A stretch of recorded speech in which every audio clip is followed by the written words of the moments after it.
Please don't cry. It's Christmas. The small voice was insistent, cutting through the festive noise of the crowded restaurant. He's just smiling right there, the child observed, pointing to a nearby table. I know, sweetie, I know, the woman whispered, attempting a shaky breath. But sometimes the tears I can't help it. She had been utterly rejected on a Christmas Eve blind date. The word, rejected, seemed too mild. She felt dismantled, exposed, and deeply humiliated. Heartbroken was an understatement. She was left sitting utterly alone at a table for two in the most crowded, glittering restaurant in the city, while the air around her thrummed with the warmth of family celebrations and holiday cheer. She believed, in that dark, isolating moment, that this humiliating exit was the final, definitive chapter of her romantic life. But then, a small girl, a whirlwind of energy topped with wild blonde curls, approached her table and asked a simple, yet utterly profound, question that was about to reroute the destiny of three unrelated people. Can we join you? Noelle Crawford's hands were trembling violently beneath the linen napkin she clutched. She maintained a facade of perfect stillness at table 7 in Bellini's Italian restaurant, fixating her gaze on the tiny, defiant flicker of the candle in front of her. The sounds of a joyous Christmas Eve celebration swelled and crashed around her. Loud laughter, the festive clinking of crystal glasses, the excited squeals of children, and the comfortable murmur of families gathered. And she was the quiet center of the storm, tragically alone. The mahogany chair directly opposite hers remained achingly, conspicuously empty. Bradley, the blind date her sister had aggressively assured her was the perfect match, had sauntered out exactly 15 minutes prior. His departure wasn't due to some sudden emergency or an urgent call. He had simply left because he'd never harbored the slightest desire to be there at all. I only came to get my mother off my back, he had announced flatly, not even possessing the common decency to display a shred of shame or guilt. I'm kind of already seeing someone. Complicated, but I'm not really available. Sorry you got all dressed up for nothing. With that utterly dismissive statement, he was gone, vanishing into the festive crowd. Noelle pressed the heels of her palms flat against the cold tablecloth, mentally commanding herself not to let the tears fall. Asterisk not here. Not in front of all these celebrating people. Asterisk she had meticulously spent an hour on her makeup, aiming for flawless confidence. She had selected her favorite emerald green dress, the one that made her eyes pop, and had worn the delicate pearl earrings her beloved grandmother had gifted her just before she passed away. She had even politely declined her family's invitation to their own celebratory dinner because her sister had been so fiercely insistent. Asterisk, this could be the one, Noelle. Just give him a chance. Asterisk, she had given him a chance, and he had simply used her as a human shield against his mother's meddling. The resulting wave of humiliation was crushing, a physical weight that pressed down on her chest, restricting her breathing. This awful feeling wasn't just about the disaster of tonight. It was about every failed relationship, every man who had somehow managed to look right through her, every instance where she had dared to hope only to be bitterly disappointed. At 31 years old, a terrible, persistent thought had begun to take root. Maybe something was fundamentally, irrevocably wrong with her. She was, after all, the unchanging common denominator in every one of her dismal romantic failures. A kind-faced waiter passed by her table, his glance heavy with sympathy. He, and likely every patron within earshot, had witnessed Bradley's callous exit. Noelle blinked rapidly, trying to hold the line, but the tears were building fiercely, hot, insistent, and utterly unstoppable. She just needed 1 minute 60 seconds to collect the shattered fragments of her dignity. Then she planned to quietly slip out, drive straight home, and spend Christmas Eve alone with a bottle of overpriced wine and the definitive realization that perhaps she was genuinely meant to live life by herself. But before that crucial minute elapsed, a small, clear voice cut through the noise. Excuse me, are you okay? Noelle looked abruptly down. Standing right beside her table was a little girl, perhaps 5 years old, radiating immediate, overwhelming concern. She had a halo of wild blonde curls that seemed to defy gravity, sticking out in every cheerful direction, and intelligent hazel eyes that studied Noelle with startling focus. The girl was dressed in a festive red velvet dress trimmed with snowy white fur, and a tiny bow was already beginning to slip precariously out of her hair. Noelle struggled to compose her face, managing only a brittle, forced smile. I'm fine, sweetie. Thank you for asking." The little girl tilted her head inquisitively, examining Noelle with an intensity that felt almost unnervingly adult. "But you look sad," she stated plainly. "My daddy says it's okay to be sad sometimes, but you shouldn't be sad all by yourself. That makes it worse." The utter, simple wisdom of that statement, delivered without judgment or malice, cracked something deep open in Noelle's tightly guarded chest. A small, watery laugh escaped Noelle, broken around the edges but profoundly genuine. "That's very wise advice," she managed. "My daddy is very smart," the girl declared with unshakable confidence. Then she pivoted and pointed a mittened finger across the dining room. "That's him over there. He's not very good at braiding hair, but he makes really good chocolate chip pancakes on Saturdays, and he does hilarious funny voices when he reads stories." Noelle followed the girl's directive and spotted a man abruptly frozen in his seat just 3 tables away. His face was a compelling mixture of immediate mortification and protective concern. He was tall, likely in his mid-30s, with dark, slightly rumpled hair and notably kind, worried eyes. He stood up rapidly and hurried toward them, his steps apologetic, reaching instantly for the little girl's hand. "I am so incredibly sorry," he said, his voice laced with genuine panic. She has absolutely no concept of boundaries." "I do too have boundaries," the girl interjected defensively. "I just don't like them." Despite the fresh humiliation still stinging in Noelle's chest, despite the threat of tears still lurking, Noelle laughed. A deep, unrestrained, necessary laugh. "Please don't apologize," she insisted, wiping her eyes. "She's wonderful." The man's shoulders relaxed fractionally, relief visible in his posture. But before he could properly respond, the little girl tugged urgently on his sleeve, redirecting his attention. "Daddy," she pleaded. "The lady is all alone on Christmas Eve. That's really, really sad. Can we eat dinner with her, please? Pretty please, with sprinkles on top." The man's face instantly flushed crimson with renewed embarrassment. "Clemmy, sweetheart, we absolutely cannot just invite ourselves to." "It's okay." Noelle cut in quickly, surprised by the impulsive sincerity of her own voice. "Really, please don't feel obligated." But the little girl, Clemmy, was utterly relentless.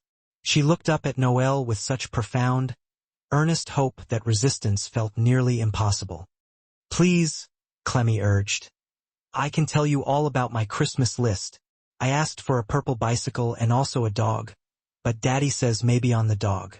And maybe means probably not, but I'm still hoping." Noelle looked past the little girl and met the man's eyes again. In that shared, silent moment, something definitive passed between them. It was a recognition. A silent, deep understanding shared only by those who have known the isolating weight of true loneliness. He extended a strong, open hand across the table. "I'm Garrett Finnegan, and this persistent little negotiator is Clementine. But you can call me Clemmy," the girl added quickly, pulling her hand free to wave it dismissively. "Everyone does, except Grandma, when I'm in big trouble." Then she says Clementine Rose Finnegan, in a really loud voice. "I'm Noelle," she replied, shaking Garrett's hand. His grip was warm and steady, instantly reassuring. "Noelle Crawford." Garrett hesitated, Noelle watching him visibly weigh the logistical and emotional cost of this impulsive invitation. Then he let go of the thought and simply smiled. A genuine, kind smile that finally reached his eyes. "Would you like some company, Noelle? No pressure at all, of course. But I'm reliably told the breadsticks here are the very best in the whole wide world." Noelle looked at them, this earnest, kind-eyed man and his irrepressible, persuasive daughter in her bright red velvet dress, and felt a profound shift occur within her chest. Something loosened, something that felt dangerously like fragile, burgeoning hope. "I'd like that," she said softly. "I'd like that very much." Clemmy immediately insisted on being the centerpiece, climbing into the chair that Bradley had vacated just 20 minutes earlier.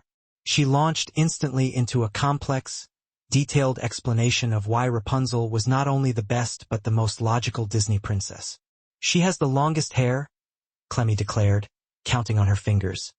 "And also a chameleon named Pascal who changes colors and doesn't judge people." Garrett caught Noelle's eye across the top of Clemmy's bouncing blonde curls and mouthed a silent, exhausted, "I'm sorry." Noelle simply shook her head, offering him a genuine, reassuring smile. The truth was, Clemmy's relentless, high-wattage enthusiasm was exactly the anesthetic she required. A glorious, noisy distraction from the crushing humiliation still sitting like a heavy stone in the pit of her stomach. The original waiter appeared quickly, visibly relieved to see that Noelle was no longer sitting in heartbroken isolation. "Can I start you folks off with some drinks?" he asked, trying to sound professional. "Hot chocolate," Clemmy announced instantly. "With extra marshmallows, please. And can you maybe make them into a little snowman shape?" The waiter grinned, defeated. "I'll certainly see what I can do for a Christmas Eve request." After ordering the promised breadsticks for the table, along with a simple buttered pasta for Clemmy, chicken parmesan for Garrett, and rich lasagna for Noelle, a brief, fragile, awkward silence settled over the suddenly crowded table. Garrett cleared his throat, looking slightly uncomfortable. "So, I know this is probably wildly weird and you absolutely do not have to explain anything, but are you okay? Truly? That guy who left was a blind date." Noelle finished for him, deciding that blunt honesty was far easier than fabricating a flimsy cover story. "My sister set it up."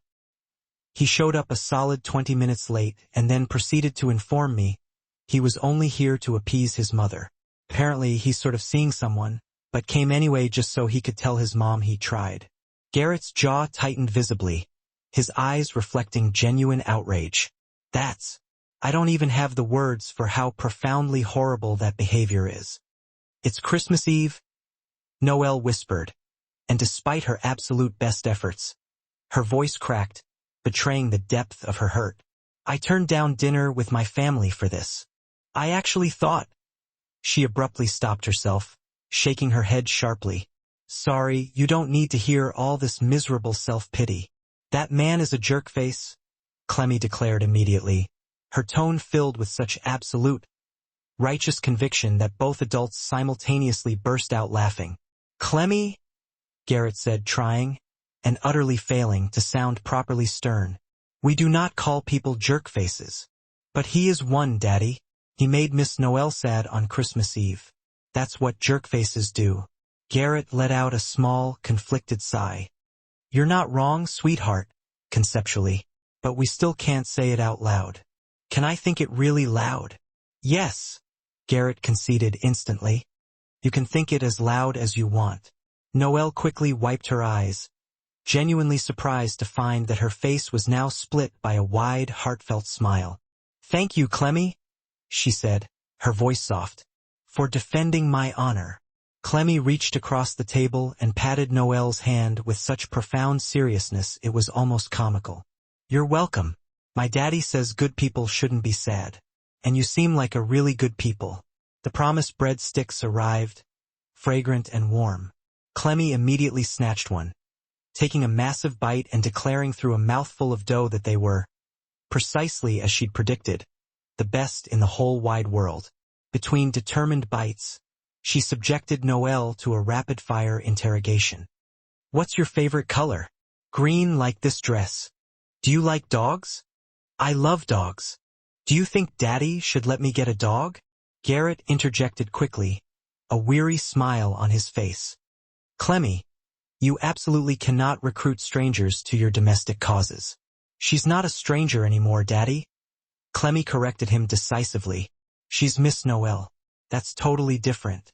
For the first time all evening, Noelle felt herself genuinely relaxing. There was something profoundly disarming about Clemmy's unfiltered, chaotic enthusiasm, and something quiet and healing about Garrett's steady, unassuming kindness. When their main courses finally arrived, the the conversation transitioned and flowed far more naturally. Garrett asked about her career, and Noelle explained that she taught kindergarten at Riverside Elementary. His face immediately brightened. Really? That's fantastic. Clemmy starts kindergarten in the fall. I can write my whole name, Clemmy announced proudly, setting her fork down. Clementine. It's a very long name, but I'm very, very good at it. That's impressive, Noelle said with genuine admiration. Most kids your age are still just working on their first names. Daddy says I get my smartness from my mommy, Clemmy relayed matter-of-factly, before taking another large bite of buttered pasta. Noelle saw a lightning-fast flash across Garrett's face. A sudden, sharp flicker of pain, instantly hidden. She didn't press the matter, sensing instinctively that there was a deeply personal story there, one he wasn't ready or obligated to share. Instead, she pivoted and asked Clemmy about her current favorite books, and the little girl immediately launched into an elaborate, dramatic summary of a story involving a dragon who was, ironically, desperately afraid of fire. Garrett jumped in occasionally, offering gentle corrections on specific timeline details, and Noelle found herself genuinely enjoying the easy, comfortable chaos of their father-daughter dynamic.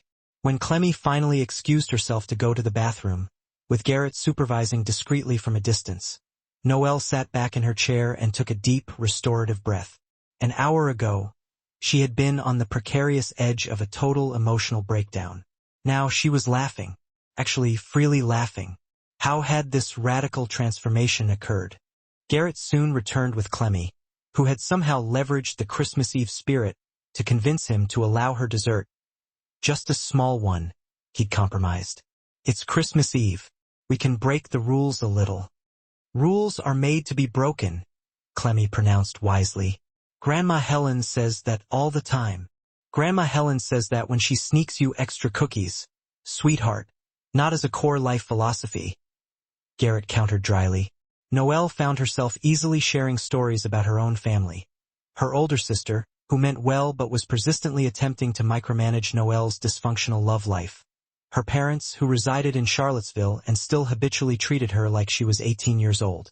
She described her kindergarten students, particularly the sweet little boy in her class who insisted on bringing his deeply uninteresting pet rock to show and tell every single week. Garrett shared that he was an architect, explaining he had recently finished designing a major new community center downtown. He spoke warmly about his mother, Helen, who had relocated from North Carolina specifically to help him raise Clemmy. He was meticulously careful, Noelle noted, never to mention Clemmy's mother directly, though the shape of her absence seemed to hang loudly in the air between them. 2 hours slipped by easily, then 3. Clemmy eventually began to visibly fade. I'm not tired, she insisted stubbornly, even as her eyelids drooped shut. I'm just resting my eyelids. Garrett smiled softly, leaning back. I think that's our definitive cue. We should probably get this little one home before she actually falls asleep face first in her tiramisu. Noelle felt a sudden, sharp pang of disappointment. She wasn't remotely ready for this comfortable, unexpected haven of an evening to conclude. Of course. Thank you for joining me, for saving my Christmas Eve. I think Clemmy deserves most of the credit, Garrett demurred. She's the brave one. They settled the bill, Garrett insisting on covering everything despite Noelle's protests, and made their way toward the cold parking lot. Clemmy, energized by the change of scenery, was fully awake again, running ahead to admire the brilliant Christmas lights strung along the restaurant's exterior. She's really special, Noelle said quietly, watching the little girl twirl under a string of white lights. She is, Garrett agreed, his voice thick with love and pride, making Noelle's chest tighten with emotion. She saved me, honestly, after. He trailed off, then seemed to make a firm decision. After my wife passed away 3 years ago. Clemmy was only 2. I honestly don't know how I would have survived those first years without her. I'm so sorry, Noelle whispered, the missing pieces of the puzzle suddenly clicking into place. The careful way he talked about Clemmy's mother, the quick flash of pain she had witnessed earlier. It was, Garrett said simply. It still is some days. But Clemmy makes it easier. She makes everything easier.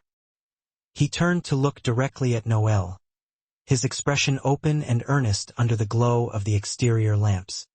I know this is probably really weird and fast, and please don't feel obligated in any way, but would it be too forward if I asked for your number? Not in a weird way, he added hastily.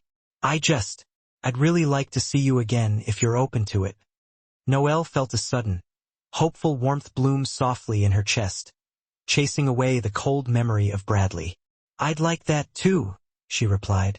They quickly exchanged contact information, and Garrett walked her to her car.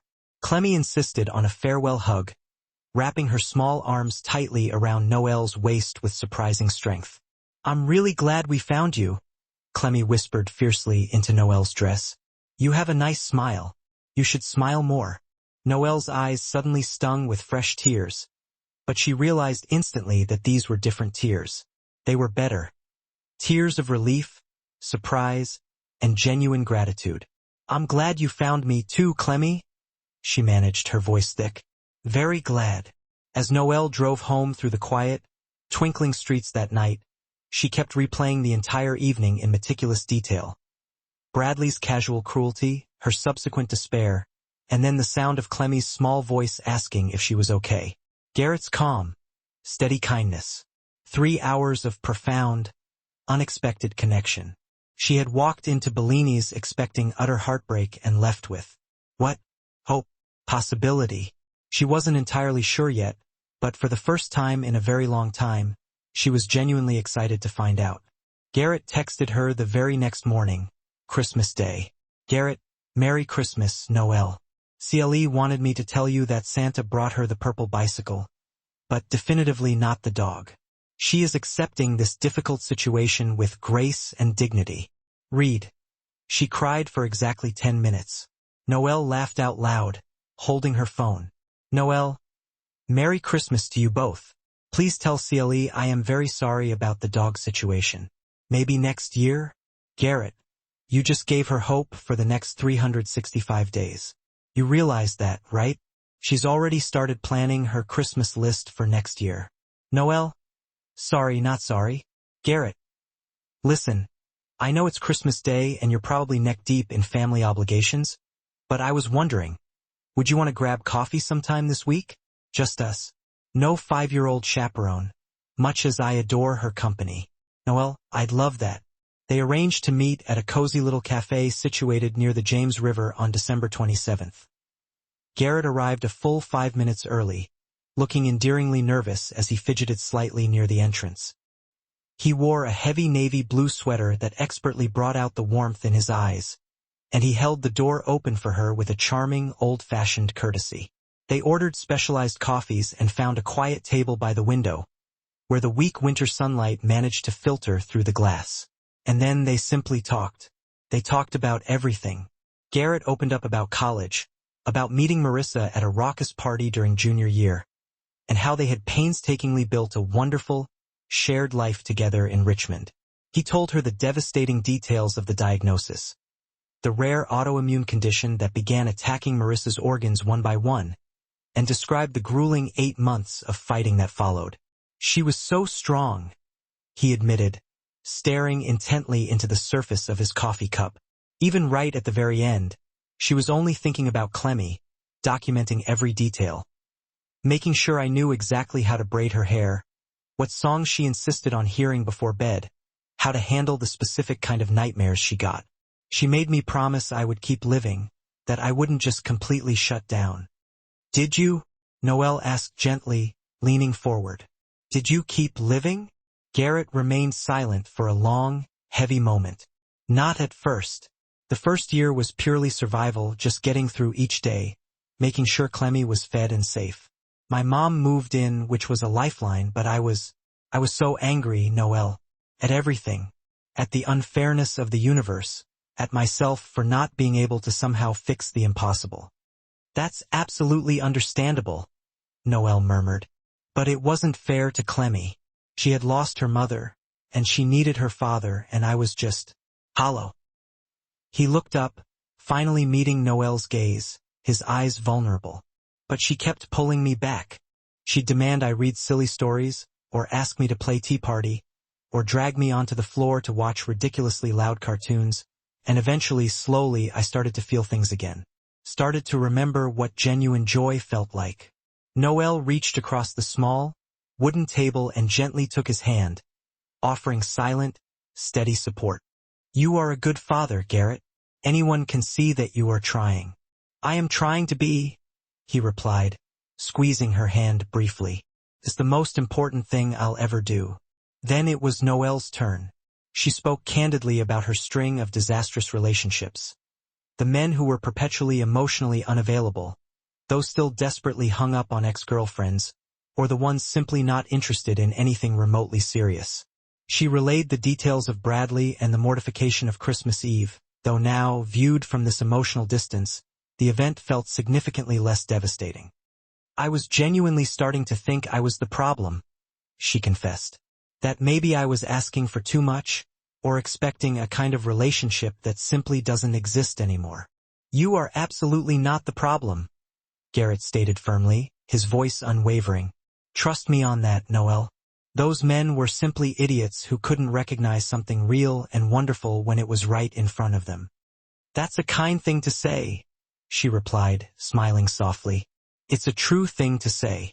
They remained in that cafe for 4 hours, lost in conversation, until the barista started giving them increasingly pointed glances about closing time. When they finally left, walking side by side toward their cars in the dimming afternoon light, Garrett turned to face her. Can I see you again? Soon. Yes, please.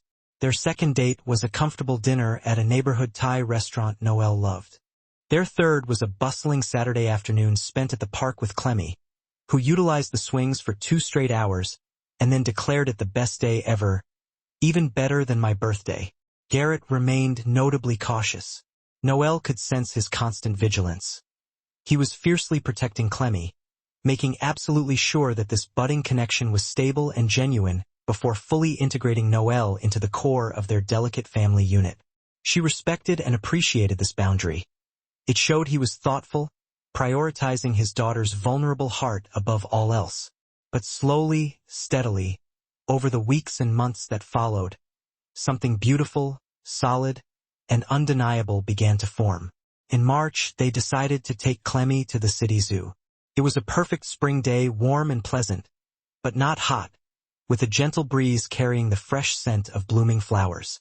Clemmy navigated from exhibit to exhibit with boundless, exhausting energy, meticulously narrating everything she witnessed.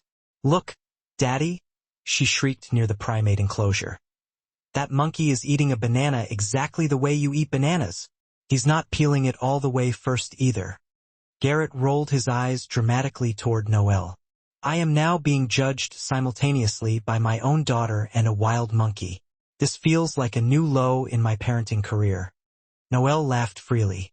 For what it's worth, I also don't peel my bananas all the way first. Thank you, Garrett said, mock seriously, placing a hand over his heart. Finally, someone understands the plight of the partially peeled banana consumer. At the noisy penguin exhibit, Clemmy pressed her entire face against the cold glass barrier, watching 2 small penguins waddle deliberately side by side across the artificial rocks. Look, she shouted, pointing excitedly. They're holding flippers, just like you and Miss Noel hold hands. Garrett glanced instantly down, suddenly hyper-aware that he and Noel were, in fact, walking hand in hand. They had started doing it without conscious thought, their fingers interlacing naturally as they strolled.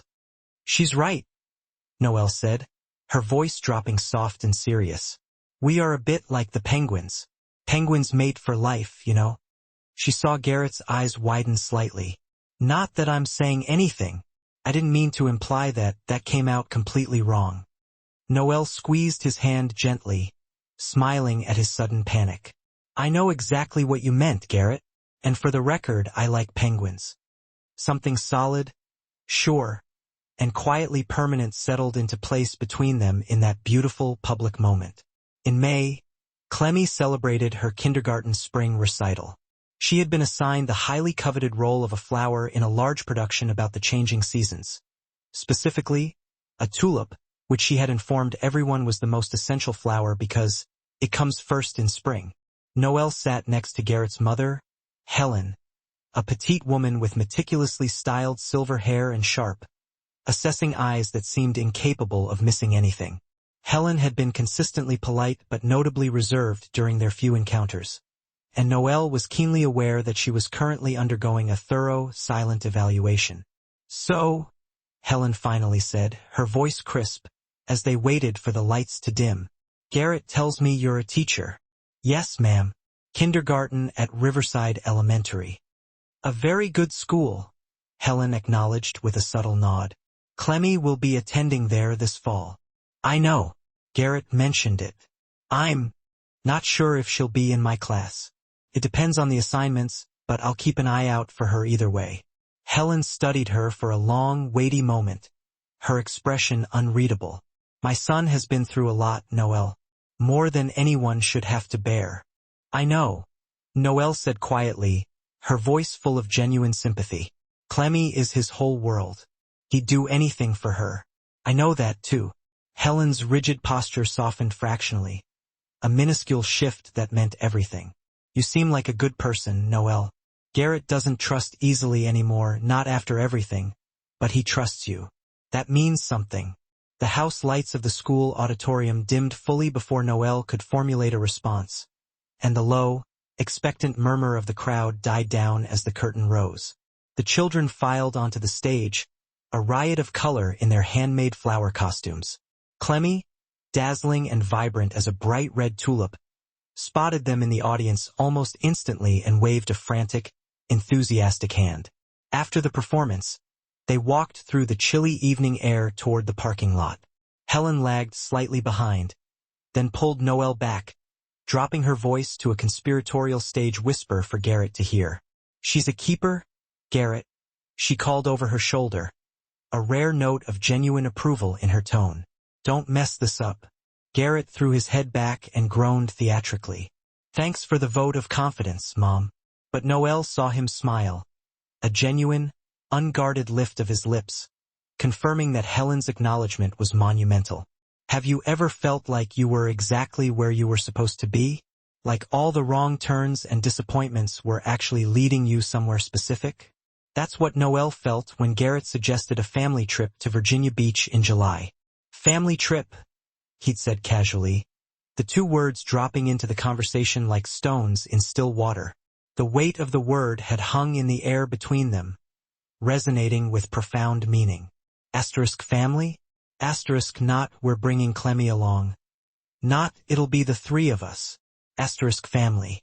Helen came too, of course, claiming someone needed to make sure Garrett didn't let Clemmy eat nothing but ice cream for 3 days straight.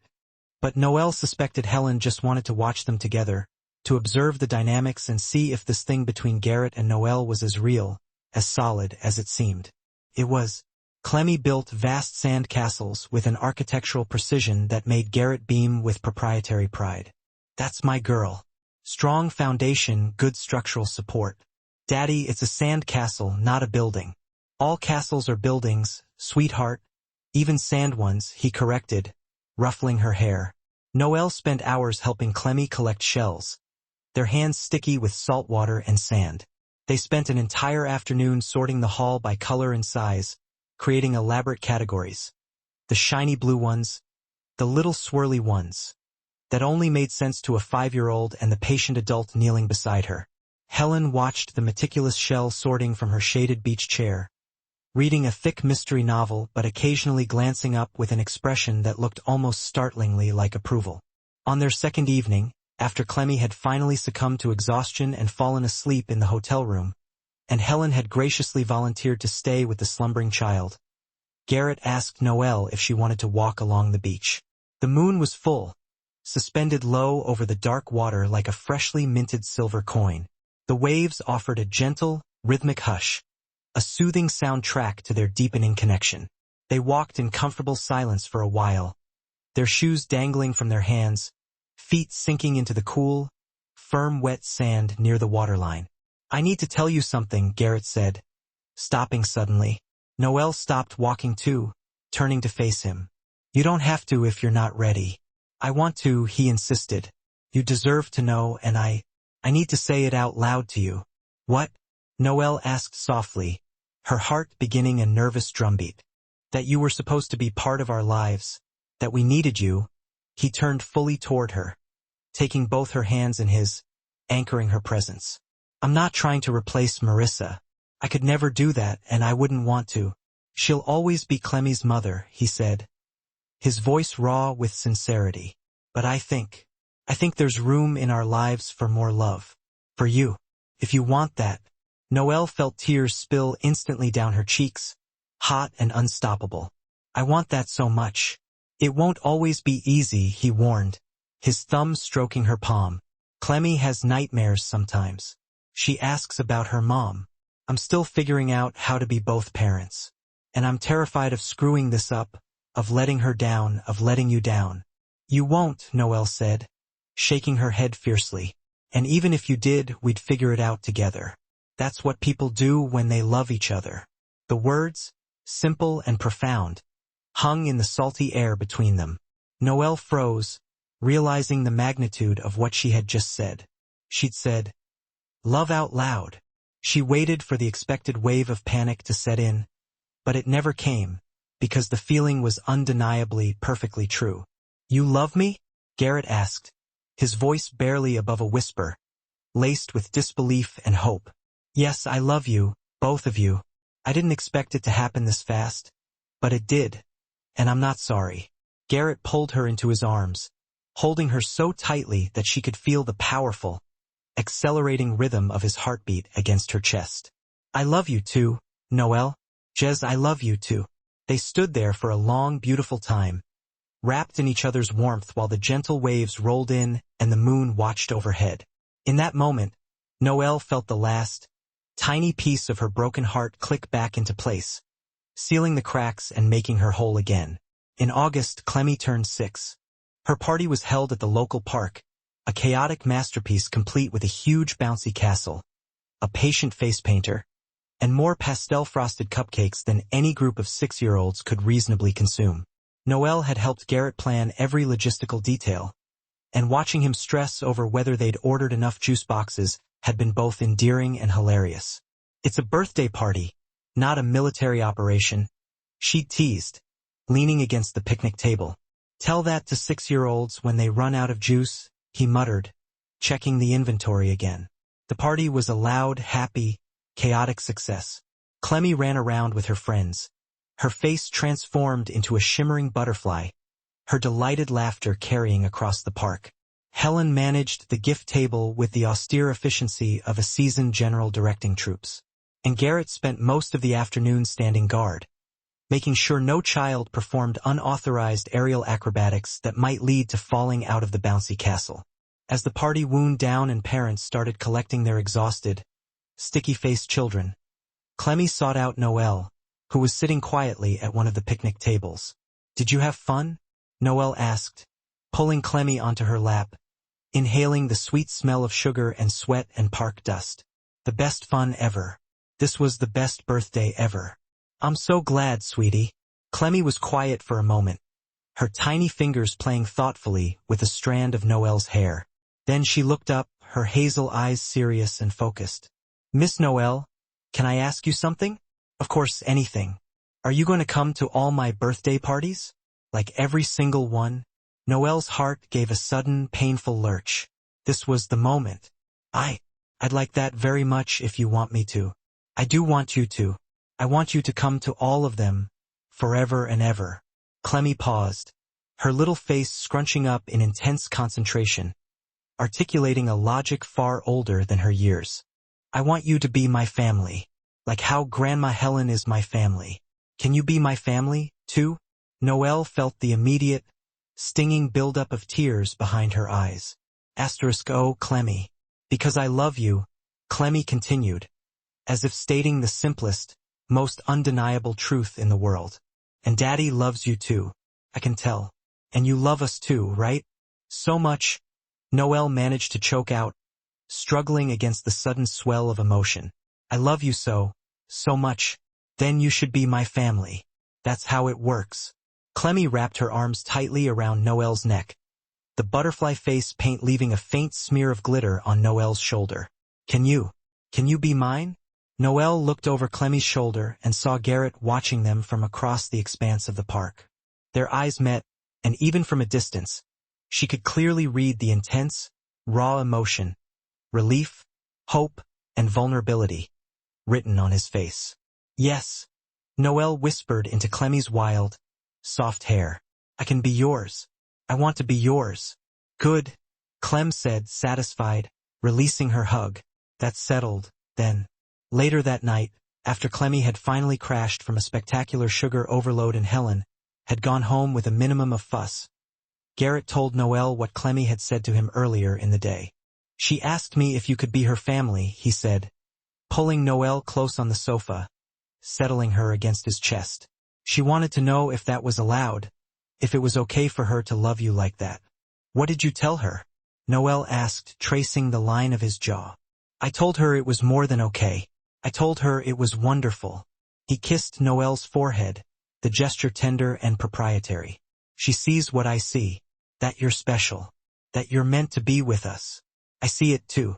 I've seen it since that night at Bellini's when a brave little girl walked up to a stranger and asked if she was okay.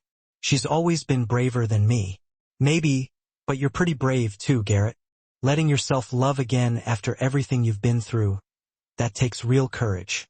You make it easy, he said simply, turning his head to meet her gaze. You make everything easy.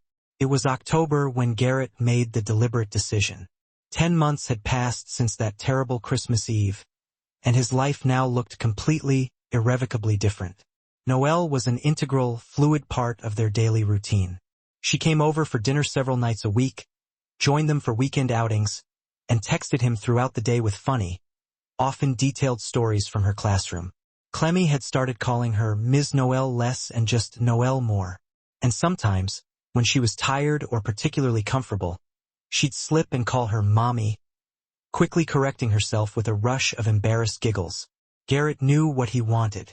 He'd known for months, truthfully, but he'd been cautious, needing to be absolutely certain, wanting to ensure he did this right, with respect for all the complex emotions involved.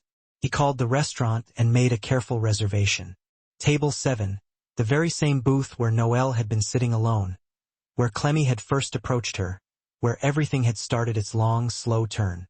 The manager remembered them instantly. Of course, Mr. Finnegan. I'll make sure it's ready. On the night of their reservation, Garrett dropped Clemmie off at Helen's house. His daughter was practically vibrating with barely contained, hopeful excitement. You're going to ask her tonight, right, Daddy? You're going to ask her to be my family forever. That's the plan, sweetheart. And she's going to say yes, right? She has to say yes. I hope so, Garrett said honestly, the words catching in his throat. I really, really hope so. Clemmie threw her arms around him in a fierce hug. She will. I know she will because she loves us. I can tell. Noelle arrived at Bellini's wearing the same emerald green dress she'd worn that fateful Christmas Eve. She'd chosen it deliberately, an homage to honor where their story truly began. Garrett was waiting for her at table 7, and when he saw her, his face lit up in a way that made her heart skip like a stone across water. You remembered, he said softly as she slid into the booth opposite him. How could I forget? This is where it all began. She looked around the restaurant, which was decorated now for autumn. Deep reds and oranges, instead of the gaudy Christmas glitz, but it was still warm and inviting. It feels like a lifetime ago and also like yesterday, Noelle mused. Isn't that strange, Garrett agreed. How time can feel like both. They ordered wine and the familiar breadsticks Clemmie adored. For a while, they just talked, settling into the familiar ease of their companionship. Noelle told him about a little boy in her class who'd announced he was going to marry his pet hamster, and Garrett recounted the frustrating saga of a difficult client who kept changing his mind about critical building designs. But there was an undeniable, high-pitched energy humming beneath the surface, a nervous anticipation that Noelle couldn't quite place, but knew was leading somewhere profound. Finally, after their entree plates had been cleared away by the attentive waiter, Garrett reached across the linen tablecloth and took her hand, folding her fingers into his own large, warm grip. Noelle, he said, his voice serious and weighted with intention.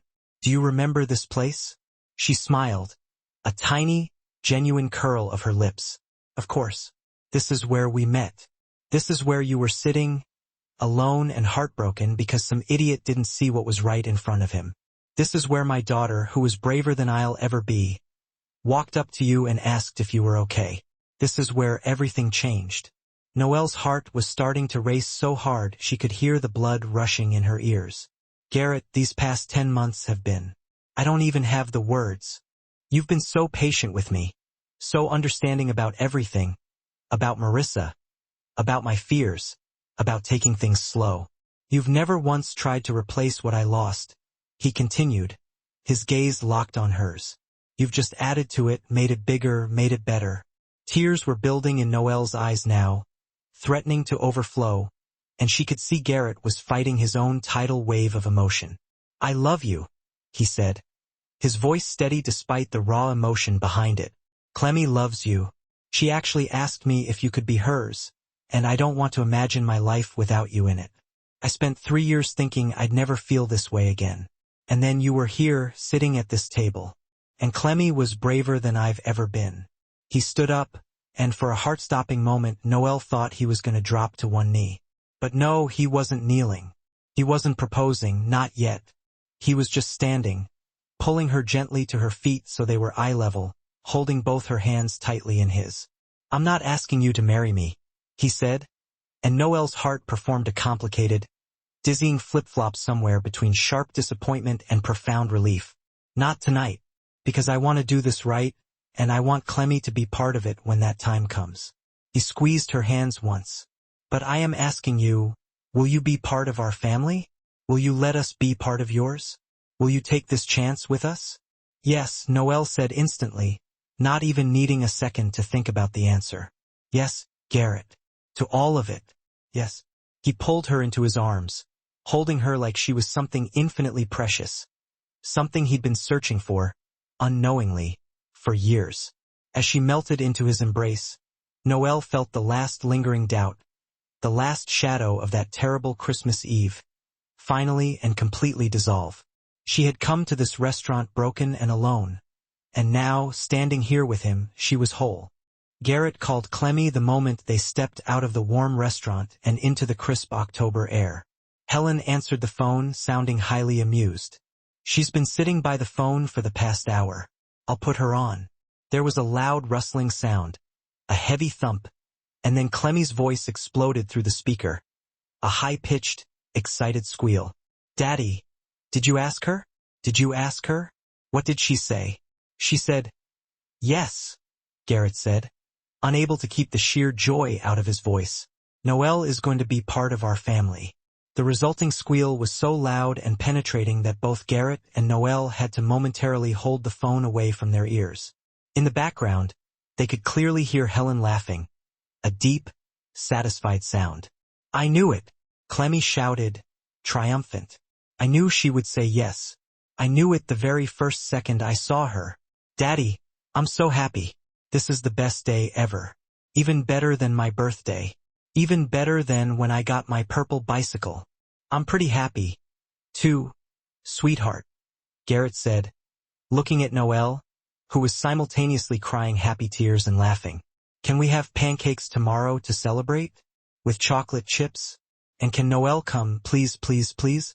Yes, to all of the above, Garrett confirmed. She'll be there. Best day ever, Clemmy repeated, then spoke more quietly into the phone. Daddy, can I talk to Noelle?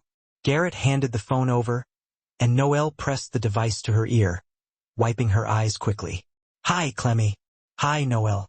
I just wanted to say, I'm really glad my daddy found you, or that I found you, or that we all found each other. And I'm really glad you're going to be my family now, forever and ever. Noelle had to wipe her eyes again. The sincerity was overwhelming. I'm glad too, sweetie. So glad. Okay. I'm going to go now because Grandma Helen says I need to calm down before bedtime. But I love you. Okay. I love you too, Clemmy. See you tomorrow for celebration pancakes. After they hung up, Garrett and Noelle stood in the quiet parking lot of Bellini's, holding each other tightly under the expanse of October stars. The same restaurant where they'd first met. The same place where Noelle's worst Christmas Eve had transformed, slowly and beautifully, into the beginning of her best story. "Thank you," Garrett said quietly, resting his chin on her hair, "for taking a chance on us, on me, on a single dad with a chaotic 5-year-old and a lot of baggage." "She's 6 now," Noelle corrected gently, pulling back just enough to look at him. "And she's not chaotic. She's perfect. You both are. We're a package deal, you know. Me and Clemmy. You can't have one without the other." "I wouldn't want to," he said, shaking his head. "I want both of you. All of you. The good days and the hard days. The celebration pancakes and the nightmares. All of it." Garrett kissed her then, soft and sweet and overflowing with promise. And Noelle knew with absolute, profound certainty that she was exactly where she was supposed to be. That night, as Noelle drove home, she thought about how vastly a life can change in 10 months.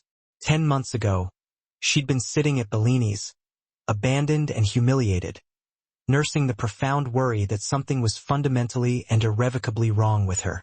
10 months ago, she'd been convinced she was destined to be alone. And now she had Garrett, who looked at her like she was the perfect, undeniable answer to questions he hadn't known how to articulate. Now she had Clemmy, a fearless, intuitive child who had walked into her life with spontaneous compassion and claimed her as family without hesitation. Now she even had Helen, who had bestowed the ultimate, gruff seal of approval with a pointed, "Don't mess this up." Now she had a family. The next morning, Noelle showed up at Garrett's house at 9 o'clock sharp, carrying fresh strawberries and a can of whipped cream, essential components for high-quality celebration pancakes. Clemmy answered the door, still bleary-eyed in her dinosaur pajamas, and threw herself at Noelle with such joyous force that they both almost toppled onto the entryway rug. You came. I knew you would come." "Of course I came," Noelle said, hugging her tightly, steadying them both. "I promised celebration pancakes, didn't I?" In the kitchen, Garrett was already mixing batter, his brow furrowed in concentration. Helen was setting the dining table with a precision that strongly suggested she'd served in the military in a previous, highly organized life. When they saw Noelle, both of them broke into warm, welcoming smiles. "Welcome to the family," Helen said simply, placing the last fork. And that was that. They made pancakes together. Clemmy insisted on helping, which meant that pancake batter ended up speckled on nearly every kitchen surface and chocolate chips were scattered across the floor like dark confetti. But no one cared. They were too busy laughing, too busy being together, too busy celebrating the beautiful, wholly unexpected way their lives had woven together into a tapestry of shared purpose. As they sat around the table, eating pancakes drowning under a tidal wave of syrup and strawberries, Clemmy raised her glass of orange juice with solemn formality. "I want to make a toast," she announced, "to family, and to Noelle, who is the best family ever, and to Daddy for finally being brave, and to me, for walking over to her table that night, even though Daddy said I had no boundaries." "I stand by that statement," Garrett interjected, but his smile was wide and unapologetic. "To family," they all echoed, clinking their assorted glasses together, orange juice, coffee mugs, and water glasses. And as Noelle looked around the table, at Garrett with his kind, earnest eyes and his admittedly terrible hair-braiding skills, at Clemmy with her wild blonde curls and her fiercely fearless heart, at Helen with her gruff warmth and her quiet, hard-won approval, she realized something profound. Sometimes the absolute worst moments in our lives are actually doorways. Doorways to something better, something richer and deeper than we ever could have imagined. Sometimes we have to sit alone at a restaurant table, heartbroken and deeply humiliated, before we can be found by the people who will change everything. Sometimes it takes a 5-year-old girl to see what adults miss. That lonely people should never have to be lonely alone. That kindness costs nothing but means everything. That family isn't always about blood, but about who shows up for you, consistently. Noelle had shown up to Bellini's expecting nothing, ready to retreat, and instead she found everything. And now, sitting in this warm kitchen, eating chocolate chip pancakes with syrup dripping everywhere, and pure love filling every corner of the room, she understood that the best stories don't always start the way we expect them to. Sometimes they start with rejection. Sometimes they start with tears. And sometimes they start with a little girl walking across a quiet restaurant and asking the bravest question in the world. Asterisk, can we join you? And sometimes, just sometimes, the answer changes everything. That Christmas Eve, Noelle had learned a crucial lesson she would carry with her forever. The darkest moments often come right before the light breaks through. Bradley's cruelty had felt like an ending, a definitive closure, but it was actually a powerful, necessary beginning. Because if he hadn't left, she wouldn't have been sitting alone at that table. And if she hadn't been sitting alone, Clemmy never would have approached her. And if Clemmy hadn't approached her, none of this deep, beautiful, chaotic life would have happened. Every disappointment, every heartbreak, every moment she'd worried something was fundamentally wrong with her. All of it had been leading here. To Garrett, to Clemmy, to this imperfect, loving family. Garrett had learned something, too. He'd learned that loving again didn't mean betraying the memory of what came before. That opening his heart fully to Noelle didn't diminish what he had shared with Marissa. He learned that grief and joy could coexist. That he could honor his past while fiercely building his future. And Clemmy? Clemmy had simply known what the adults had been too scared or too cautious to see. That love doesn't have limits or restrictive rules. That family grows exponentially when you let it. That sometimes all it takes is the courage of a small child to ask a stranger if they are okay. One question. One moment of breathtaking bravery. 3 lives forever beautifully changed. So maybe the ultimate lesson here is this. Pay attention to the small moments. The minuscule acts of kindness. The children who see the truth with clearer, less jaded eyes than adults. The invitations to connect, even when you're hurting, even when you are paralyzed by fear. Because you never know when a little girl in a red velvet dress is going to walk up to your table and change your entire world. You never know when your worst Christmas Eve is going to become the unlikely beginning of your very best story. And you never know when a simple, innocent question, "Can we join you?"